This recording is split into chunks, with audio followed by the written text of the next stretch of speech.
Well, what's going on, guys? Justin here. So, Fire Emblem Echoes comes out next month, which is actually just a week or so away. So, I wanted to talk about should the marriage system return in Fire Emblem Echoes or any other Fire Emblem series for that matter.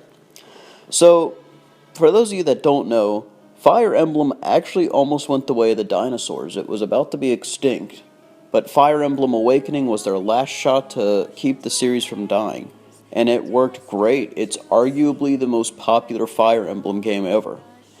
And of course, one of the things it introduced was the marriage system. And once again, for those of you that don't know, once your character hit an S support rank with another character, they would be married, and depending on the parents, their child would then come to fight. And that was very popular with most of the fans. They always loved talking about their different pairings. Hey, I'll admit, I thought it was neat to pair up the different characters and see what kind of unit the child character would turn into. Or even just how the two characters would interact, prior to marriage. And then, of course, Fates did the same thing. And they had the child system too. Now, I'm going to talk about should the marriage system and the child system come back in a future game? My answer to that is yes and no. Alright, so for a future game, here's how I think they should do the marriage system.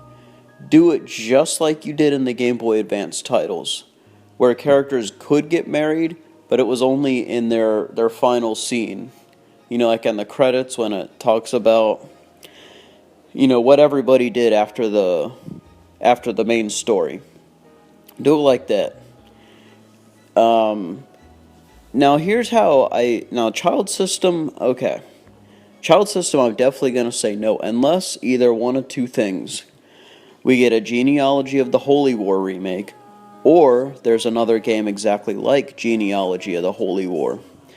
And for those of you that don't know, what Genealogy of the Holy War did was it had a marriage system very similar to what Awakening had. But here was the difference. You had the first part of the game was your Gen 1 characters. And then the second half of the game was Gen 2 characters.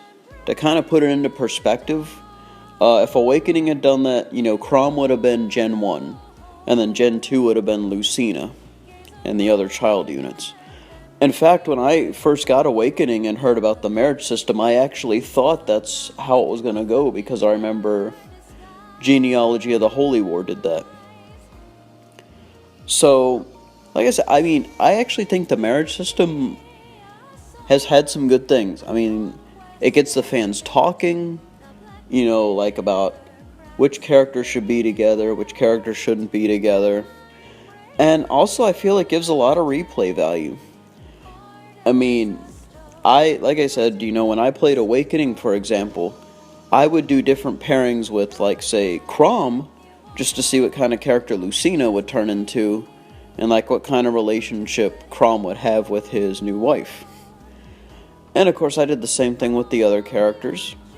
Yeah, pretty neat. Now, I'm actually I'm gonna throw in another thing.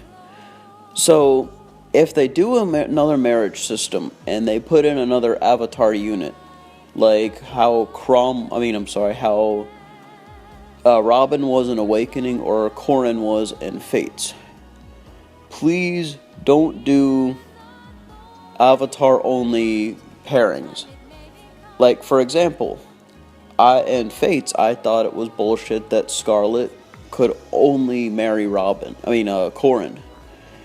To me, her marrying Ryoma would have been, great. And I'm sure there are other units where she would have been great with. And I don't know, I just was like, why couldn't you write pairings with her for other characters? Did you run out of space on the game, which I highly doubt? Did you just get lazy and decide it wasn't that important? I don't know, it just didn't really make a whole lot of sense to me. So yeah, but I do think, for now, I think the marriage system, the child system, and definitely the whole avatar unit, I definitely think needs to go on the back burner for a little bit. Give it a rest. I think it's great. I would argue it's what ultimately drew people to Awakening and Fates. So I think it needs to be given a rest for at least 2 or 3 games, and then you can bring it back. So let me know what you guys think. Should the marriage and the child system return in a future game? Comment below, and also be sure to rate, comment, subscribe, and share this with your friends. And I will catch you guys down the road. Have a good one.